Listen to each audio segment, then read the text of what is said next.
तो यार, आज की कहानी एक ऐसे बंदे की है जो पैदा ही एक भयंकर श्राप के साथ हुआ है। इमेजिन करो एक ऐसा वर्ल्ड जहां लोगों को अलग अलग मार्क्स या पैटर्न से गजब की जादुई पावर्स मिलती है। लोग इन मार्क्स को भगवान का वरदान मानते हैं। बट इसी दुनिया में एंट्री होती है हमारे मेन कैरेक्टर की, और इसके शरीर पर कोई आम मार्क नहीं, बल्कि इसके पास है सबसे खतरनाक और मनहूस मार्क ऑफ असुरा, सूरा का मार्क।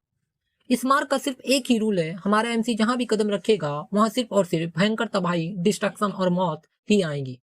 अब ये मार्क उसके लिए कोई ताकत है या पूरी दुनिया के लिए तबाही, इस वीडियो में जानेंगे। तो बिना किसी स्पॉइलर के साथ चलिए वीडियो शुरू करते हैं हम। तो एपिसोड की स्टार्टिंग में हमें 7 साल पहले का एक बूढ़ सीन दिखाया जाता है। एक छोटा सा बच्चा अपनी जान बचाकर बर्फीली वादियों में भाग रहा है। उसके पीछे कुछ लोग पड़े हैं जो उसे गालियां दे रहे हैं, चिल्ला रहे हैं कि तू एक कर्स चाइल्ड है, तू एक डीमन है, दोबारा इस तरफ आया तो मैं तुम्हें मार कर रख दूंगा। उस बच्चे के शरीर में तीर घुसे हुए हैं और ध्यान से देखने पर पता चलता है कि उसकी पीठ पर वही सूरा का पैटर्न है जो तबाही का सबसे बड़ा सिंबल है। वो बच्चा बुरी तरह घायल होने के कारण बर्फ में गिर जाता है। उसे लगता है कि बस आज वो यहीं मारा जाएगा। बट तभी वहाँ कुछ गांव वाले आ जाते हैं। वो उस बच्चे की यह हालत देखकर घबरा जाते हैं, बिना यह सोचे कि वह कौन है, क्या है। लिंडा की माँ और उसकी बेटी तुरंत अपना पैटर्न मैजिक यूज करते हैं ताकि उस मरते हुए बच्चे की जान बचाई जा सके। इसी के साथ कहानी प्रेजेंट में आती है, जहां हम एक बहुत ही खूबसूरत और शांत सा गांव देखते हैं।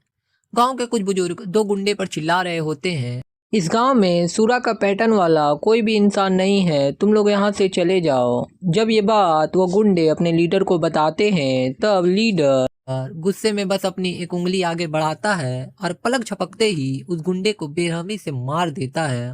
वो खूंखार मोस्टर अपनी इविल स्माइल देते हुए कहता है, भले ही तुम लोगों को वो ना मिले, पर मुझे एक बहुत ही भयानक तबाही की महक आ रही है। ऐसा लगता है कि वह लड़का यहीं कहीं है। दूसरी तरफ हम देखते हैं उसी लड़के को जिसका नाम बेन है, जो अब बड़ा हो चुका है।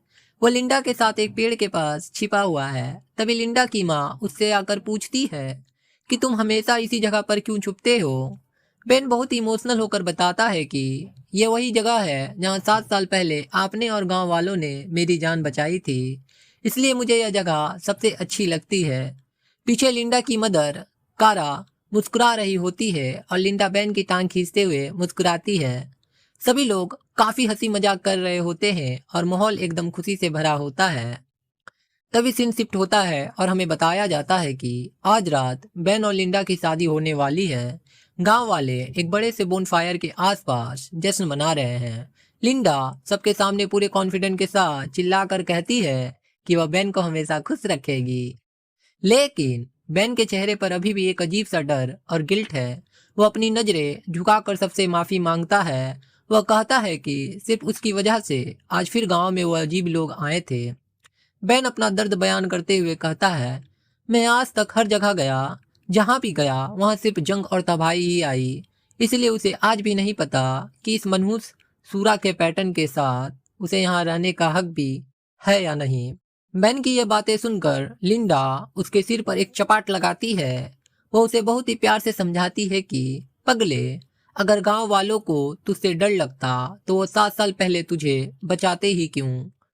लिंडा उसे याद दिलाती है कि जब गांव पर सच में कोई मुसीबत आई थी तो बेन ने ही अपनी शक्तियों से सबको बचाया था। लिंडा एक बहुत ही प्यारी स्माइल के साथ कहती है, जो होगा देखा जाएगा, अगर कोई और मुसीबत आई भी तो हम सब मिलकर उसका सामना करेंगे। पूरा गांव भी खुशी से चिल्लाते हुए बेन को सपोर्ट करता है। बेन और लिंडा एक दूसरे की आंखों में देखते हैं। बेन कहता है, मैं तुमसे प्यार करता हूँ लिंडा। लिंडा भी मुस्कुराकर जवाब देती है, मैं भी तुमसे प्यार करती हूँ बेन। और दोनों एक बहुत ही प्यारा किस करते हैं और इसी के साथ इन दोनों की शादी हो जाती है। लेकिन दोस्तों, ये खुशी कोई हैप्पी एंडिंग नहीं, बल्कि आने वाली एक बहुत ही भयानक तूफान से पहले की शांति थी। बेन और लिंडा बस किस कर ही रहे होते हैं कि तभी बुम, आसमान से एक भयंकर हरे रंग की एनर्जी का ब्लास्ट होता है और पलक झपकते ही वो खूबसूरत और रोमांटिक रात एक खौफनाक तबाही में बदल जाती है। बेन को लिटरली समझ ही नहीं आता कि उसके साथ क्या हुआ। जब उसकी आंखें खुलती है तो वह जोर जोर से हाँफ रहा होता है और वो खुद को एक अजीब से हरे रंग के एक सब स्पेस के अंदर पाता है। बेन उस शीशे जैसी दीवार से बाहर का नजारा देखता है और बाहर का सीन देखकर उसकी आंखें फटी की फटी रह जाती है। जहाँ कुछ देर पहले जश्न मन रहा था, हंसी मजाक हो रही थी, अब वहाँ सिर्फ और सिर्फ लाशों का ढेर लगा हुआ है। हर तरफ खून और कटे हुए शरीर बिखरे पड़े हैं। यह देखकर बेन चिल्ला उठता है। बेन अपनी आंखों पर भरोसा नहीं कर पाता। वो कांपती हुई आवाज में बोलता है, अंकल, आंटी। बेन पूरी तरह सदमे और बेबसी में कांप जाता है। नहीं, नहीं, ये क्या है? ये कैसे हो सकता है? बट तभी बेन के एकदम पीछे से खौफनाक आवाज आती है। वो खूंखार मॉन्स्टर जिसने वो डरावना हुड पहना हुआ है और जिसके दांत किसी शार्क जैसे हैं, वो बेन के सामने आ चुका है। बेन डर के मारे उस मॉन्स्टर से दूर चला जाता है। और तुम कौन हो? तुमने हमारे साथ ऐसा क्यों किया? वो मॉन्स्टर एक बहुत ही भयानक और साइको वाली स्माइल देते हुए कहता है, तुम्हें इतना सब जानने की जरूरत नहीं, बस इतना जान लो कि मुझे तुमसे काम है। या यूं कहूँ कि तुम्हारे पास जो सूरा का पैटर्न है, उस पैटर्न की असली तबाही किसी बहुत बड़े इंसान को जरूरत है। वो मास्टर आगे जो बोलता है वो सुनकर बेन के रेंगटे खड़े हो जाते हैं। वो विलेन बड़ी ही शांति से कहता है, जिंदा बचे हुए लोग मुझे बिल्कुल पसंद नहीं, इसलिए मैंने सिर्फ इसी गांव को नहीं बल्कि आसपास के सभी गांवों को पूरी तरह साफ कर दिया। मैं अपने काम में बहुत पक्का हूँ ना।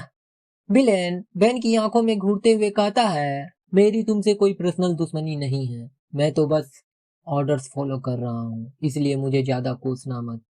ये जो जगह तुम देख रहे हो, ये कोई आम जेल नहीं, ये एक सब स्पेस जेल है जो उन्होंने सिर्फ तुम्हारे लिए तैयार की है। मैं तो बस एक जरिया हूँ। और सबसे डरावनी बात, यहाँ पर समय का कोई वजूद ही नहीं है। जब सही वक्त आएगा तब मैं तुम्हें यहाँ से निकाल लूंगा, लेकिन मुझे भी नहीं पता कि वह वक्त कब आएगा। तब तक एक अच्छे बच्चे की तरह यही इंतजार करना। तभी बेन अपनी आंखों के सामने देखता है कि उस मॉन्स्टर ने लिंडा को बालों से बेरहमी से पकड़ा हुआ है। लिंडा का शरीर एकदम बेजान लग रहा है और वो पूरी तरह खून से लथपथ है। सच बताओ यार, बहुत ये सीन देखकर मुझे बहुत हर्ट हुआ। पता है क्यों? और देखना ये बेन क्या करेगा, इसको लास्ट में बेन क्या करेगा। ओके। बेन इस अनंत डायमेंशन के अंदर धंसता जा रहा है। बेन लाचारी में अपना हाथ लिंडा की तरफ बढ़ाता है, पर वह कुछ नहीं कर पाता।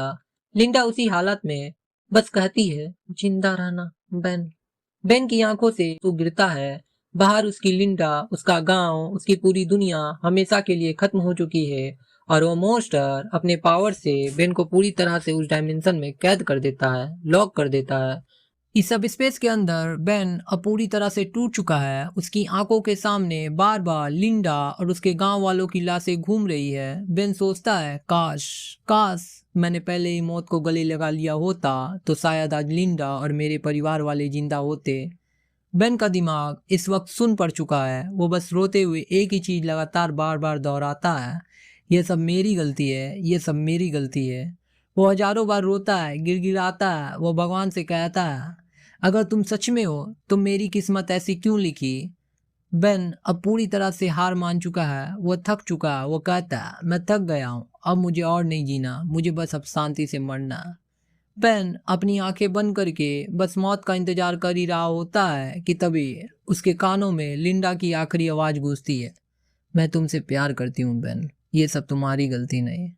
लिंडा की यह आवाज बेन को शांति नहीं बल्कि उसके अंदर के डीमन को जगा देता है।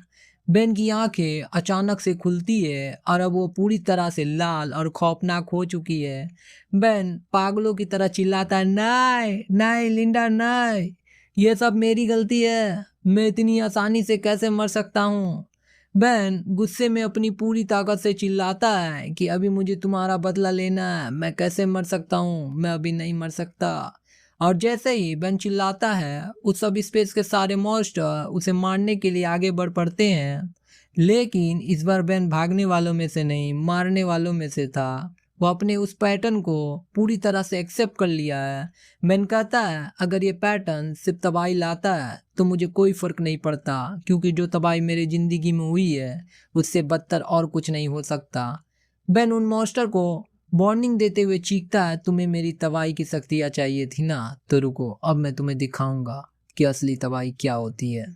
बेन कसम खाता है कि चाहे इस जेल में निकलने में हजारों साल लग जाए या 10,000 साल, वो बाहर जरूर निकलेगा और एक एक को चुन चुन के मारेगा। जिस तरह उसने हमारे गांव वालों को मारा, मेरे प्यार को मारा, मैं भी उसे चुन चुन कर मारूंगा। वो इस सब स्पेस के मॉन्स्टर को गाजर मूली की तरह काट रहा होता है, अपने हाथों से चीर रहा होता है, फाड़ रहा होता है। और तभी बेन के इस कारनामे से उस सब स्पेस का सबसे बड़ा मॉन्स्टर उसके पास आ जाता है। वो मॉन्स्टर दहाड़ते हुए बेन पर अटैक करता है और बेन भी उस पर झपट पड़ता है। बेन का असुरा मार्ग धीरे धीरे एक्टिवेट हो ही रहा होता है, बट बैम, उसका कोई फायदा नहीं होता। वो बड़ा सा गार्जियन मॉन्स्टर अपने हाथ के सिर्फ एक ही पंच से बेन को धूल चटा देता है। यह अटैक इतना भयंकर था कि आसपास की पूरी जमीन कांप रही थी। उस गार्जियन मॉन्स्टर का वो पंच इतना तगड़ा था कि बेन वहीं पर बेहोश हो जाता है। पर तभी अनकॉन्शियस स्टेट में बेन को लिंडा के साथ बिताए हुए वो प्यारे पल याद आते हैं, जहाँ लिंडा उसे कहती है, बेन, मुझे तुम पर भरोसा है। हमारा एक छोटा सा परिवार होगा जिसमें मैं, तुम और मैं, हमारे बच्चे होंगे। और इसी के साथ हमारा एमसी एक बार फिर जाग जाता है। पहली बार उसकी असुरा मार्ग की असली एबिलिटी अवेकन हो चुकी थी।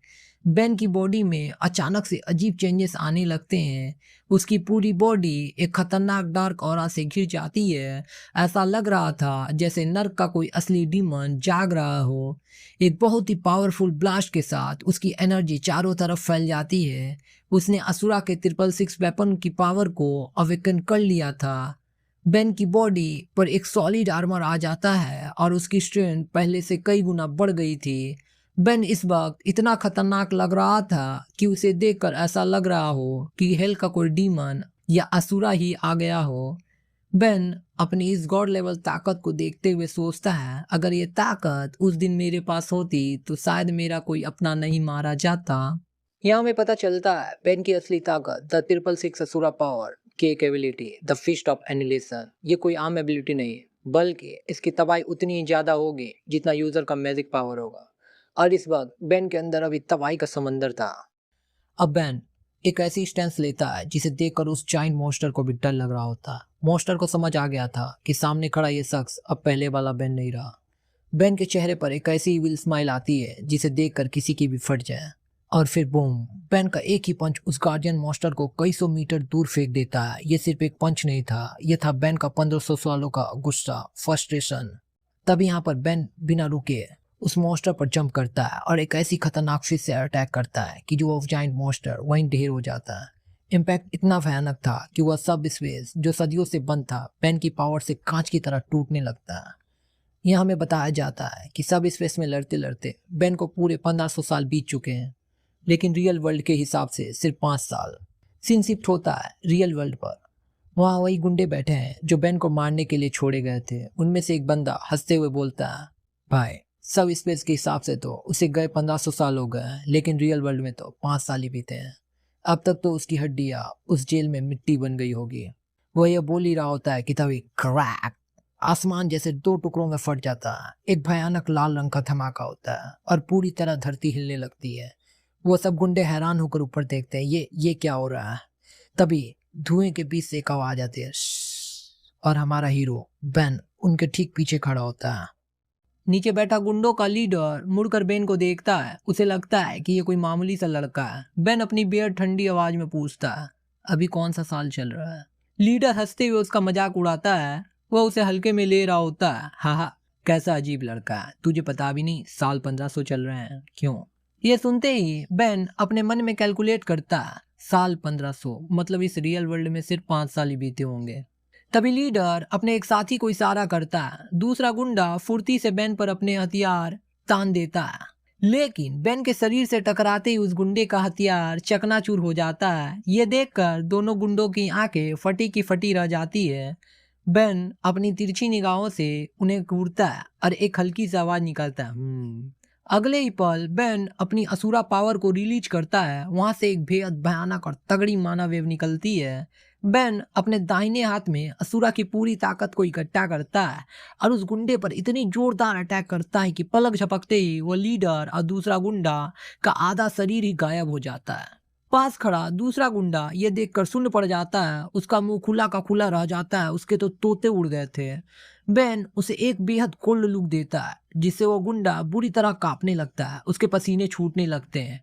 अब उसे समझ आ गया था कि ये कोई इंसान नहीं बल्कि एक डीमन है, एक मॉन्स्टर है। सब कुछ तबाह करने के बाद बेन बहुत ही शांति से अपने हाथों की पट्टियां ठीक करते हुए कहता है, ओए, मुझे तुझसे कुछ पूछना है। इसी बीच हमें एटून कॉन्टिनेंट के बारे में बताया जाता है, जहाँ रूइन क्राफ्ट यानी पैटर्न मैजिक का जलवा है। इसी पावर से कई बड़े बड़े किंगडम है, लेकिन उन सब में सबसे खतरनाक और ताकतवर जोई किंगडम है। इनकी मिलिट्री स्ट्रेंथ इतनी ओवर पावर है कि ये सालों से पूरे कॉन्टिनेंट पर राज कर रहे हैं। हम वापस से बेन को देखते हैं, जिसने उस डाकू को उल्टा टांग रखा है। वो डाकू बेन को बताता है, भाई मैं कसम से सच बोल रहा हूँ, उस बंदे ने जो कपड़े पहने थे वो सिर्फ जॉय किंगडम के रॉयल जादूगर ही पहनते हैं। बेन पूछता है कि ये काम तुम्हें किसने दिया था। डाकू बताता है कि 5 साल पहले क्योसार्क नाम के एक भाड़े के टट्टू ने उनकी मुलाकात उस जादूगर से करवाई थी। वो जादूगर उनके बॉस डेग्युअल से मिला और उन्हें गांव मिटाने के लिए बहुत सारा पैसा दिया। डाकू कहता है, हम तो डाकू हैं, हमें पैसे से मतलब था।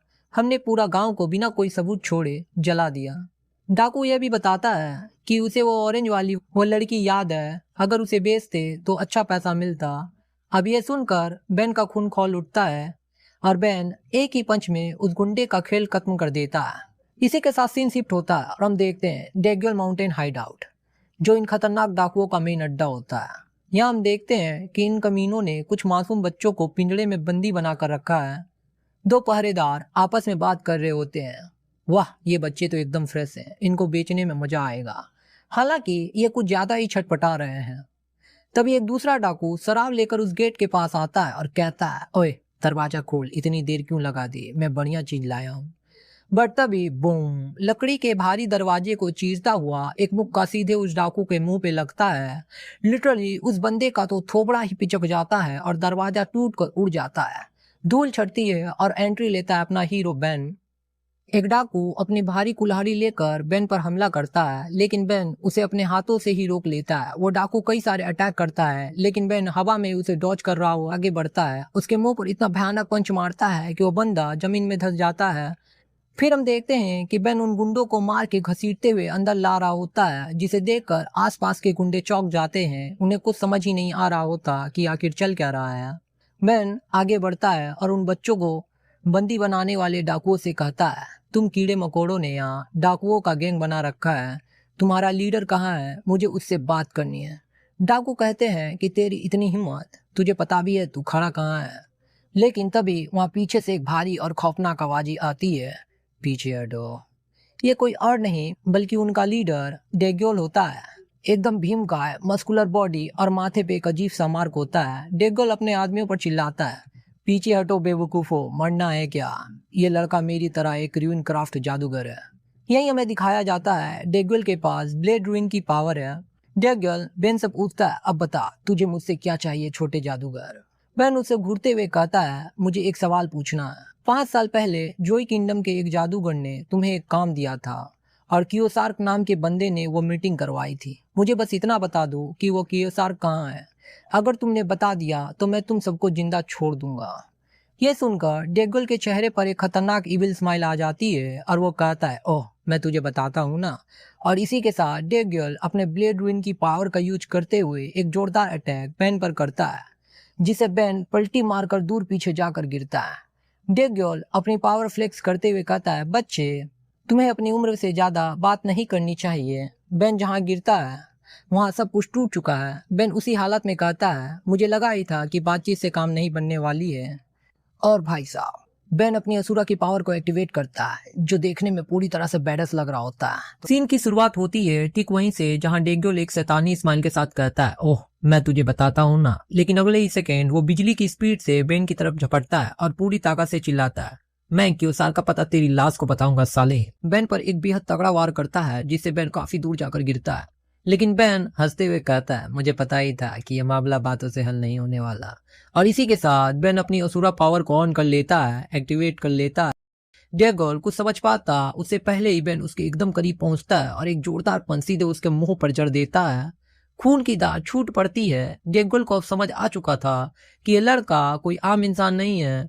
बेन बिना रुके डेग्योल के शरीर पर ताबड़तोड़ वार करते जा रहा था। डेग्योल का तो दिमाग ही सुन पड़ जाता है।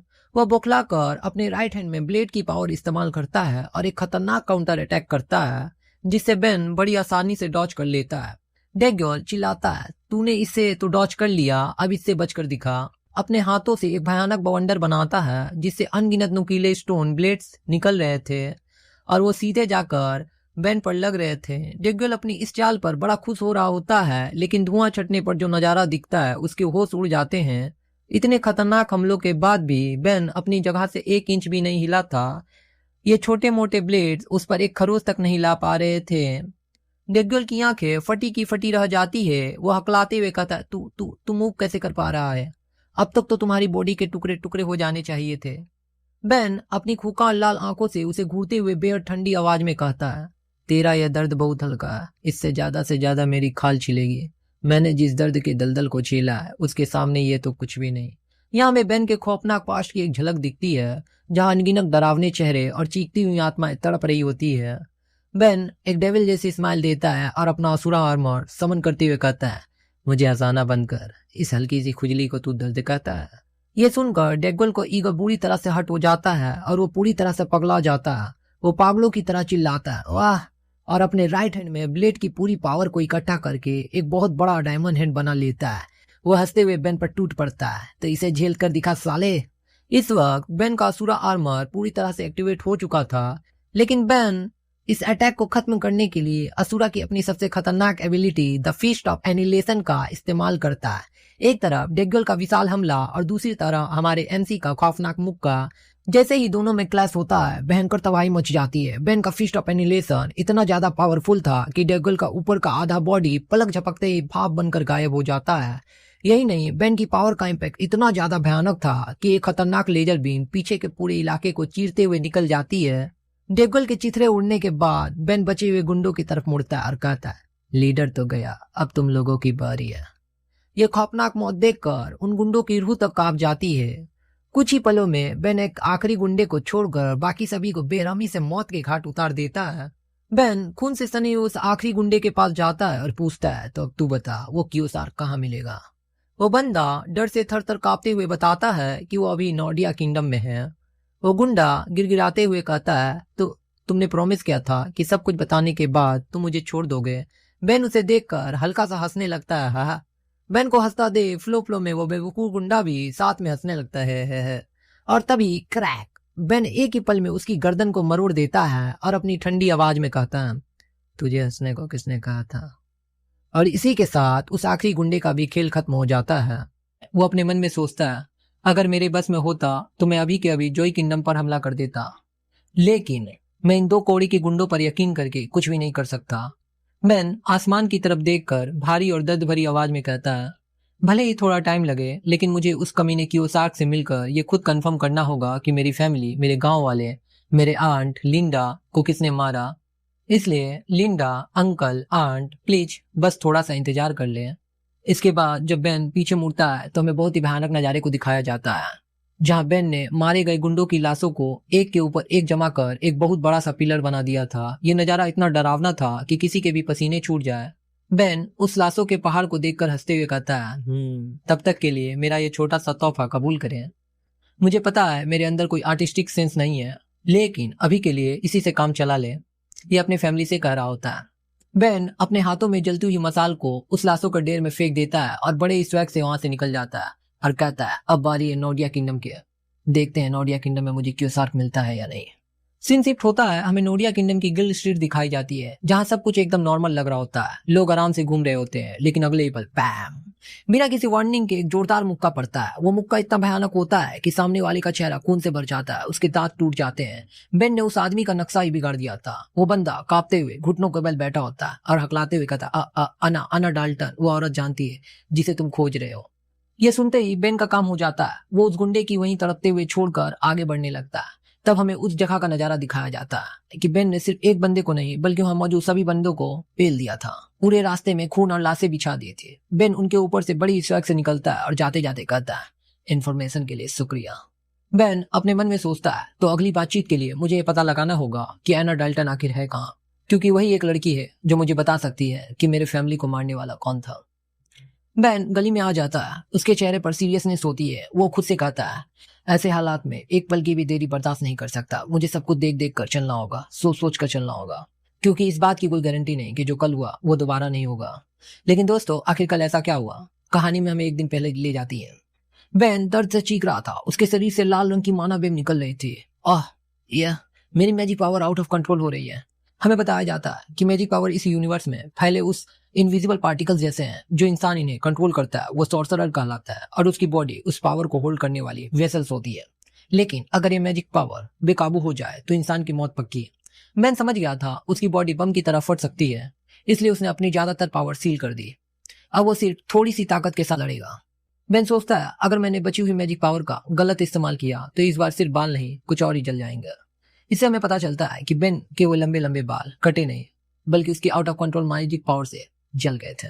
अपनी सील ताकत को पूरी तरह से इस्तेमाल करने के लिए बेन को पता लगाना होगा कि उसकी पावर बेकाबू क्यों हुई थी और उसे अपने को मारने वालों को भी खोजना होगा। और जब तक उसे ये राज नहीं मिलता हमारा एमसी अपनी थोड़ी सी मैजिक पावर के साथ ही काम चलाएगा। ये सब सोचते हुए बेन फाइनली उस जगह पहुंच जाता है जहां उसे एना डाल्टन मिल सकती थी। लेकिन तभी उसके सामने एक पहाड़ जैसा भारी भरकम और तगड़ा गार्ड आकर खड़ा हो जाता है। बेन बहुत ही कैजुअल तरीके से उसे कहता है, हे क्या तुम रास्ते से हट सकते हो, मुझे अंदर जाना।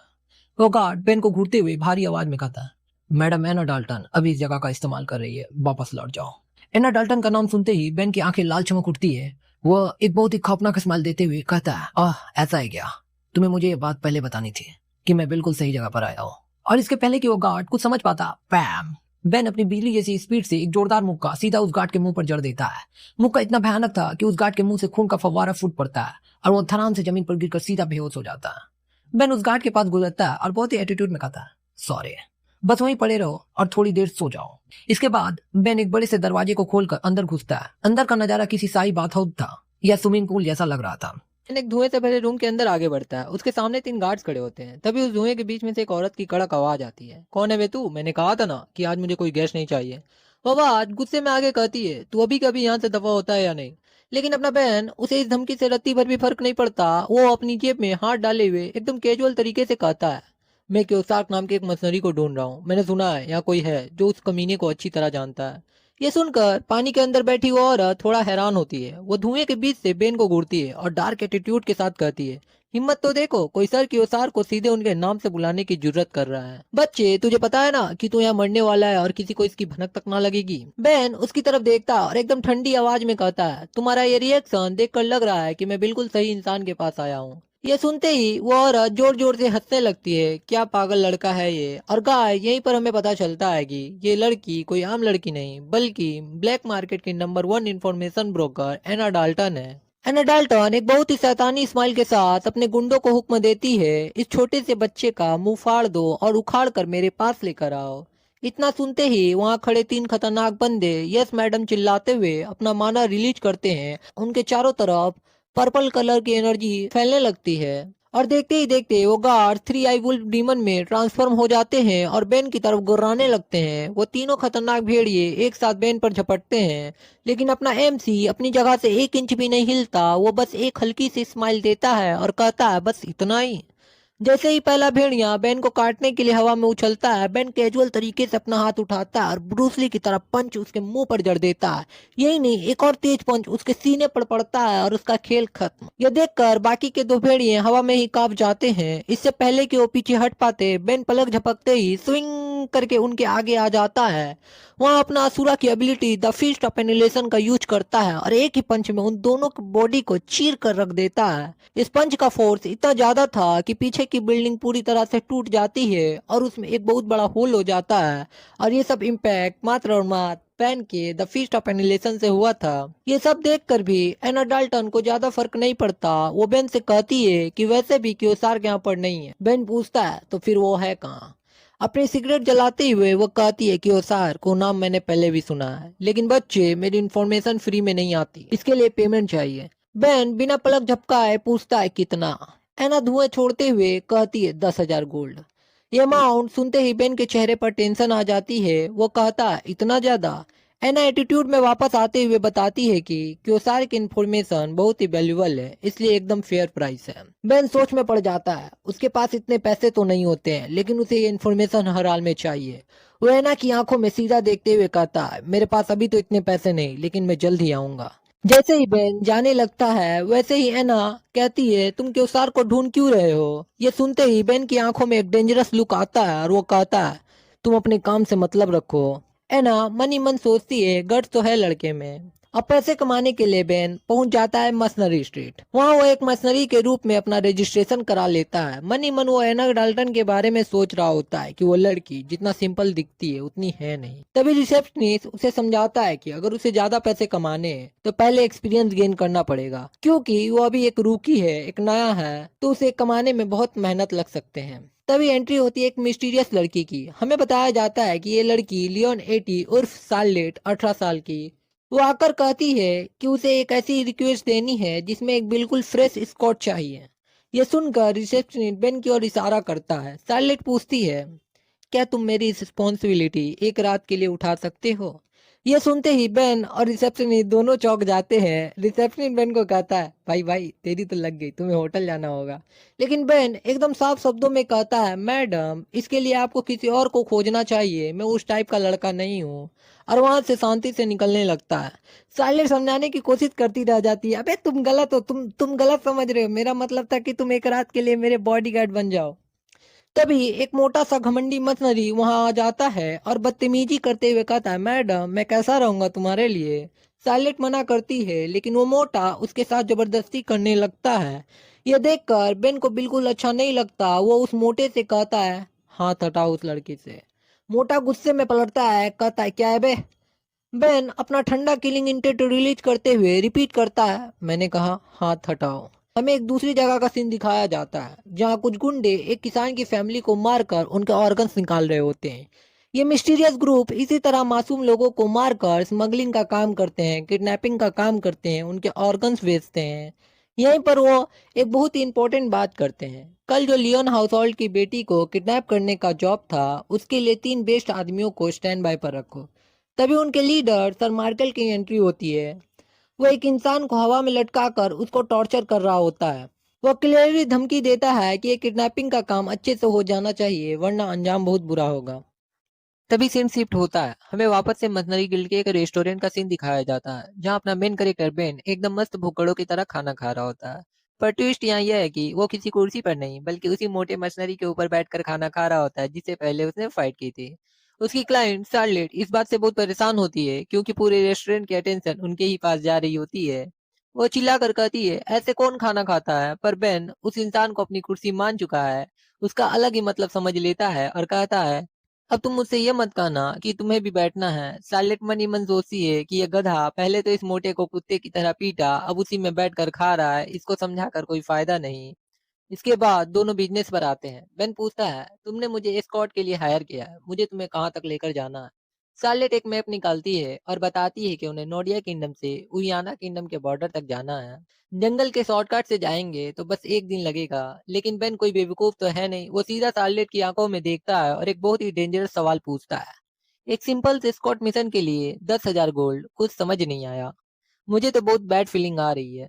मुझे तो लगता है आप किसी बड़ी फैमिली की बेटी है। सालेट के पसीने छूट रहे होते हैं। वो अकलाते हुए झूठ बोलती है, ऐसा कुछ नहीं है। मैं बस एक अमीर बाप की इकलौती बेटी हूँ जो मुझे बहुत प्यार करते हैं। अगर तुम्हें मुझ पर इतना ही शक है तो मैं किसी और को हायर कर लेती हूँ। बेन उसके पास आते हुए बड़े अजीब तरीके से उसे घूरता है और एकदम भारी आवाज में कहता है, तुम्हें कब निकलना है? साले डरते हुए कहती है, जितनी जल्दी हो सके। और यह सीन देखने में काफी फनी लग रहा होता है। मैन तुरंत खड़ा होता है और एकदम बैडस लुक देते हुए कहता है, तो चलो अभी चलते हैं, मैं अपने क्लाइंट की कीमती वक्त को बर्बाद नहीं कर सकता। सीन शिफ्ट होता है। हमें गैसल्स माउंटेन को दिखाया जाता है। सार्लेट अपना हुड पहने हुए बेन के पीछे पीछे चल रही होती है। सार्लेट ओवर कॉन्फिडेंट होकर सोचती है कि आधा रास्ता तो आराम से कट गया, शायद मुझे किसी मशीनरी को हायर करने की जरूरत नहीं थी। लेकिन गाइस, उसे क्या पता था कि असली खतरा तो अब शुरू होने वाला है। तभी अचानक बेन चलते चलते रुक जाता है। वो अपना हाथ सार्लेट के सामने कर देता है और भारी आवाज में कहता है, "श्श्श।" बेन की आंखें चमकने लगती है। वो अपनी सेंसेस फील करता है और कहता है, मुझे फील हो रहा है, ये पक्का माना है, कदमों की आवाज जो हमारी तरफ दौड़ कर आ रही है। 3 नहीं 4 लोग हैं। और तभी आसमान को चीरते हुए 3 खतरनाक असेसन नीचे कूदते हैं और उनके साथ उनका लीडर सर मार्केल भी आया होता है।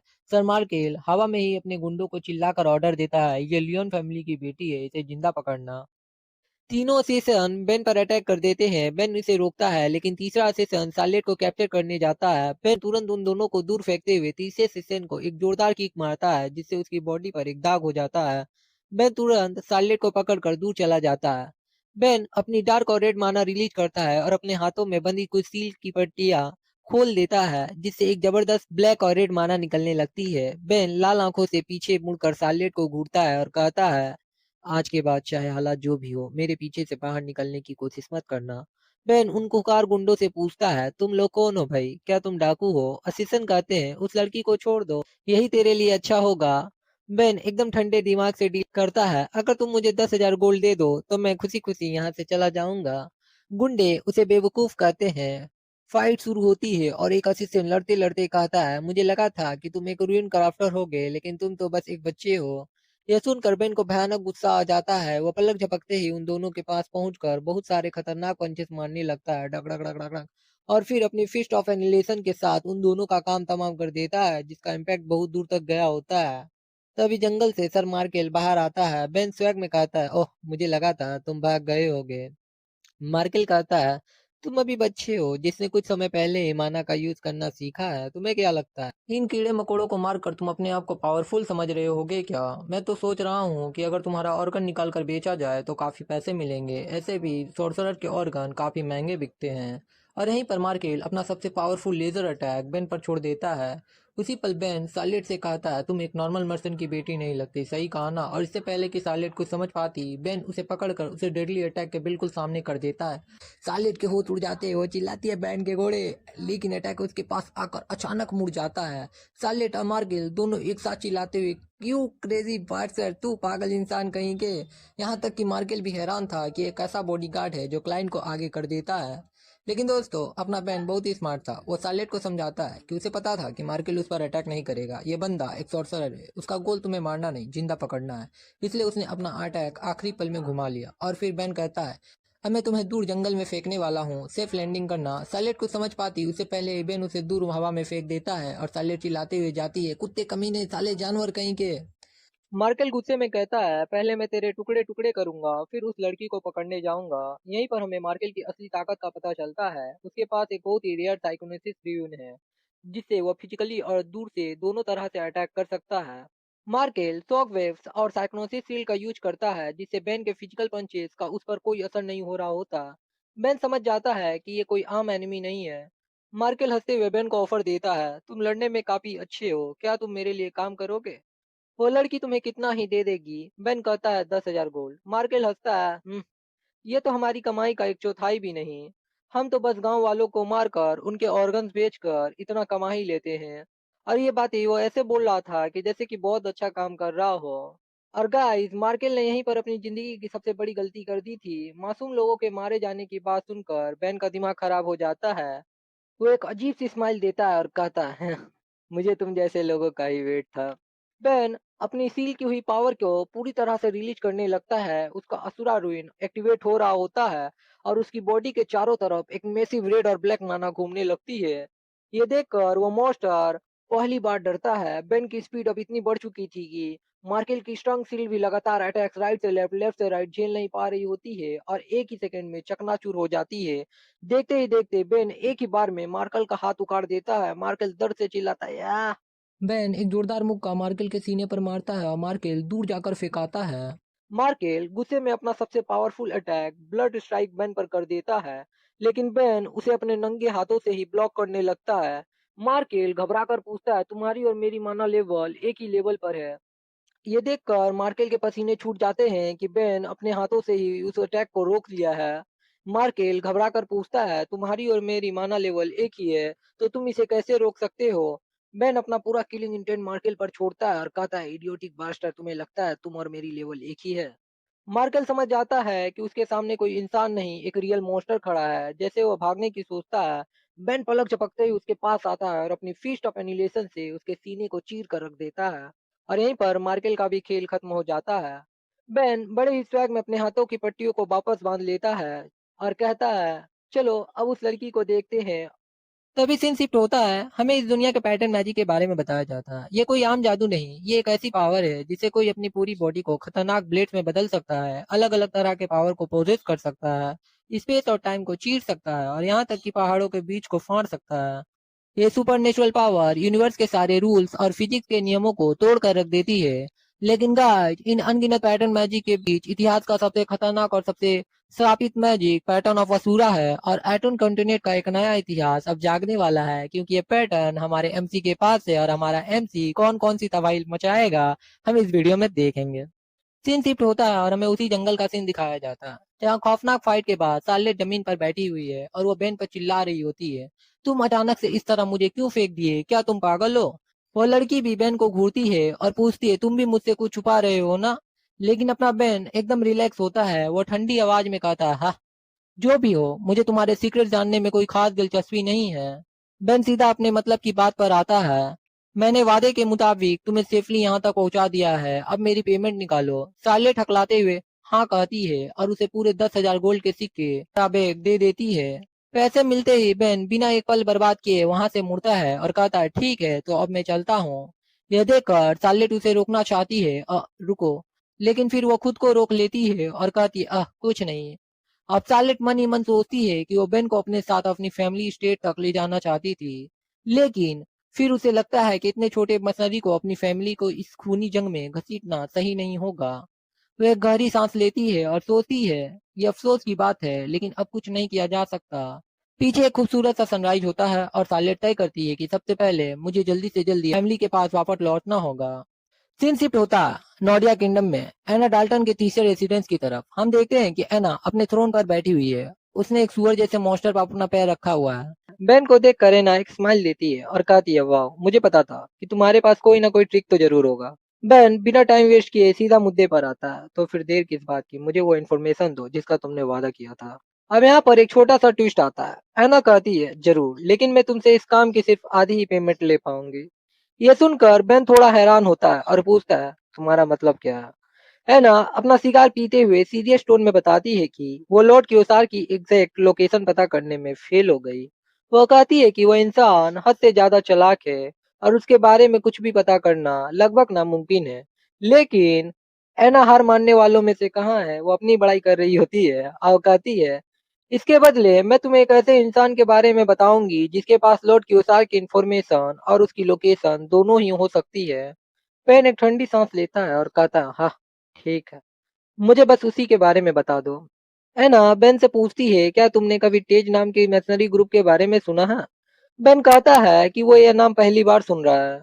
और गाइज अब हमें यहाँ दुनिया के सबसे खतरनाक ग्रुप के बारे में पता चलता है। एना बताती है कि टीजे कोई आम ग्रुप नहीं है, ये एक ऐसी क्रिमिनल ऑर्गेनाइजेशन है जो मर्डर, किडनैपिंग, ह्यूमन ट्रैफिकिंग, असिनेशन और जासूसी जैसे हर काले धंधे करती है।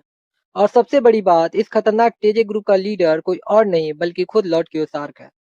करीब 5 साल पहले ये ग्रुप अचानक से पावर में आया और आज इनका इन्फ्लुएंस इतना बड़ा हो चुका है कि ये लोग आराम से एक पूरे के पूरे किंगडम को कंट्रोल कर सकते हैं।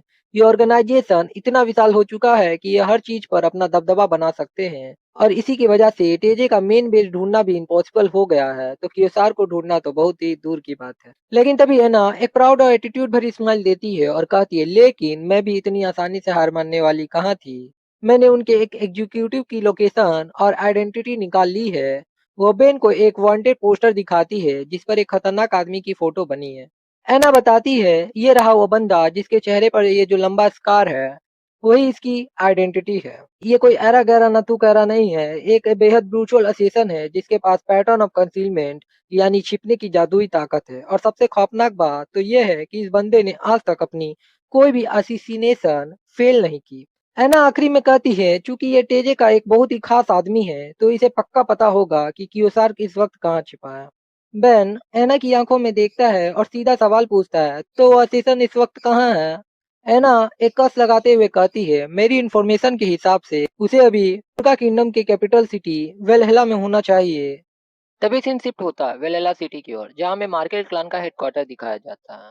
पर वहाँ का नजारा किसी बुरे सपने का जैसा था। एक अकेला असेसन मार्केल के कुत्तों को बड़ी बेदर्दी से गाजर मूली की तरह काट रहा होता है। तभी एक गंजा आदमी जो इस क्लान का शायद वाइस लीडर होता है गुस्से और डर से चिल्लाता है तू हम लोगों को ऐसे क्यों मार रहा है। वो असेसन अपने ब्लेड से खून को साफ करते हुए ठंडी आवाज में कहता है क्योंकि तुम लोग अपने मिशन में फेल हो गए। और यही हमें पता चलता है कि एसेसन कोई और नहीं बल्कि लॉर्ड क्योसार का एक खौफनाक मर्सनरी है जिसका नाम स्कॉलर है। स्कॉलर उनका मजाक उड़ाते हुए कहता है कि तुम्हारा लीडर एक छोटे से बच्चों के हाथे मारा गया, इसलिए तुम लोगों को पूरी तरह से मिट जाना ही बेहतर है। वो गंजा चिल्लाते हुए कहता है, इसमें हमारी क्या गलती, हमें इन्फॉर्मेशन ही गलत मिली थी कि उस लड़की के पास कोई बॉडीगार्ड भी होगा। लेकिन स्कॉलर पर इस बात का कोई असर नहीं होता। वो एक साइको स्माइल के साथ कहता है, तुम्हें मारते हुए देखकर मुझे बुरा तो लग रहा है, पर कोई सबूत छोड़ना भी मेरे लिए मुश्किल हो सकता है। ये सुनते हुए गंजा आदमी अपने बचे हुए लोगों को स्कॉलर पर हर तरफ से अटैक करने का ऑर्डर दे देता है। स्कॉलर बड़ी शांति से अपने हाथों में ब्लेड लिए खड़ा रहता है। तभी वो गंजा अपनी magic pattern pattern of touch का यूज करता है और स्कॉलर को जकड़ लेता है। जैसे ही बाकी लोग उस पर अटैक करने के लिए आगे बढ़ते हैं, स्कॉलर स्माइल करते हुए कहता, ये इतना भी बुरा नहीं था। और अगले ही पल स्कॉलर अपनी रूइन की पावर से वहां से गायब हो जाता है। सबके होश उड़ जाते हैं। उस गंजे को कुछ समझ आता उससे पहले स्कॉलर पलक झपकते हुए उसके ठीक पीछे वापस आ जाता है। उस गंजे को अपनी मौत की भनक आ चुकी थी, पर इससे पहले कि वो कुछ कर पाता, खचाक, स्कॉलर एक ही डगली अटैक में उसे काट कर रख देता है और यहीं उसकी कहानी समाप्त हो जाती है। कुछ देर बाद का सीन दिखाया जाता है। स्कॉलर ने अकेले ही पूरे मार्केल क्लान का नामो निशान मिटा दिया, लाशों के ढेर बिछा दिए थे। तेज ग्रुप का एक मैसेंजर वहां आता है, यह कंफर्म करने के लिए कि क्या स्कॉलर ने अपना काम ठीक से किया भी है या नहीं। वो मैसेंजर स्कॉलर को एक बहुत ही इंपॉर्टेंट इन्फॉर्मेशन देता है, जिसने मार्केल को मारा है उसकी आंखों और गर्दन के नीचे एक काला निशान है, ब्लैक स्कार है। स्कॉलर तुरंत समझ जाता है और एक शैतानी स्माइल के साथ कहता है, तो इसका सीधा सा मतलब यह है कि मेरा नेक्स्ट टारगेट वही लड़का है। मैसेंजर खुश हो जाता है और कहता है, मुझे तुमसे यही उम्मीद थी, बिना बोले ही तुम सब समझ जाते हो। ठीक है, तो मैं आज के इस इंसिडेंट के बारे में लॉर्ड क्योसार को बता दूंगा।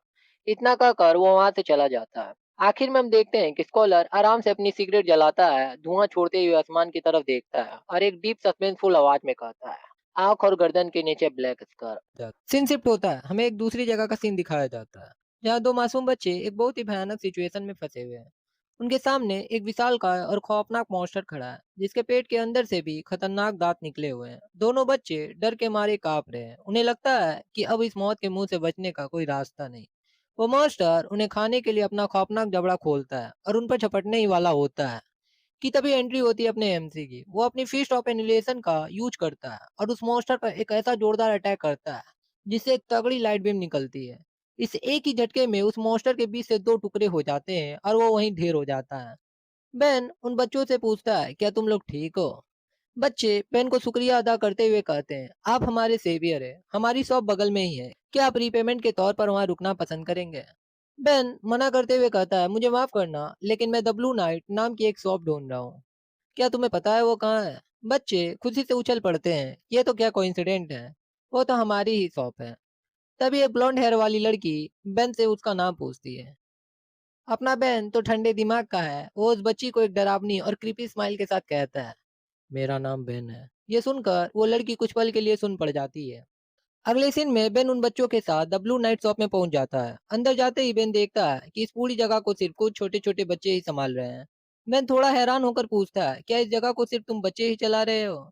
तब वो फान एक हल्की सी स्माइल के साथ बताती है कि वो लोग कोई असली फैमिली नहीं है। वो सब अलग अलग किंगडम में आए हुए हैं। किसी के पेरेंट्स वॉर में मारे गए, किसी का गांव मॉन्स्टर ने तबाह कर दिया, तो किसी की फैमिली को मर्सनरीज ने बेरहमी से मार डाला। वफान आगे बताती है, हम सब तो कब के मर चुके होते, लेकिन तभी एक बहुत ही भले आदमी ने हमारी जान बचाई और हमें यहाँ पनाह दी। वही इस दुकान का ओनर है और ये भला आदमी और कोई नहीं बल्कि वही खुकार असेसान स्कॉलर था। बैन पूछता है कि ओनर अभी कहाँ है। बच्चे बताते हैं कि वो कल रात काम से बहुत लेट लौटे थे, तो शायद अभी सो रहे होंगे। तभी सीढ़ियों से किसी के नीचे उतरने की आवाज आती है। बेन और स्कॉलर की आंखें मिलती है। दोनों एक ही सेकंड में समझ जाते हैं कि जिस शिकार को वो ढूंढ रहे थे वो खुद चलकर उनके सामने आ गया है। बेन स्कॉलर को घूरता है और सीधा मुद्दे पर बात करता है, तुम बिल्कुल उस इंसान जैसे दिखते हो जिसे मैं ढूंढ रहा हूँ। लेकिन वो स्कॉलर बहुत ही शातिर खिलाड़ी है, वो साफ मना कर देता है। वो एक पल के लिए घबराता है लेकिन तुरंत मासूम बनने का नाटक करने लगता है। क्या बात कर रहे हो, मैं तो बस इस सुनसान इलाके में एक छोटी सी दुकान का मालिक हूँ। बेन समझ जाता है कि ये बंदा अभी अपनी असली पहचान नहीं बताएगा, तो बेन भी उसके साथ माइंड गेम्स खेलना शुरू कर देता है। बेन एक स्माइल के साथ कहता है, फिर भी मुझे एक खबरी ने बताया है कि इस दुकान का ओनर बहुत ही शानदार खाना बनाता है। मैं तुम्हारे हाथों का हुनर खुद आजमाना चाहूंगा। स्कॉलर कहता है कि दिन में बच्चे शोर मचाते हैं, तो वो कल सुबह सुबह जल्दी उसके लिए खाना बनाएगा। और गाइस, हम सब जानते हैं कि उस सुबह के खाने में क्या परोसा जाने वाला है। रात हो जाती है। ओफान बेन को उसके कमरे में ले जाती है और कहती है कि अगर कुछ भी चाहिए तो उसे बता दे। जाते जाते वो बेन को फिर से थैंक यू कहती है। कुछ पल बाद कमरे में एकदम अंधेरा है और बेन गहरी नींद में सोने की एक्टिंग कर रहा होता है। तभी स्कॉलर अपना खतरनाक ब्लेड लिए दबे पांव कमरे में आता है। वो मन ही मन कहता है, मर जा साले, और अपना ब्लेड पूरी ताकत से बेन पर घोंप देता है। लेकिन अपना ओपी बेन आंखें खोलता है और नंगे हाथों से उस जानलेवा ब्लेड को बीच में ही रोक लेता है। बेन अपनी चमकती लाल आंखों से उसे घूरता है और कहता है, मैं इसी समय का वेट कर रहा था कि तू को अब अपनी असलियत दिखाएगा। तो दोस्तों, आज के एपिसोड में बस इतना ही। नेक्स्ट पार्ट में हम बेन और स्कॉलर की रोंगटे खड़े कर देने वाली रोमांचक फाइट को देखेंगे।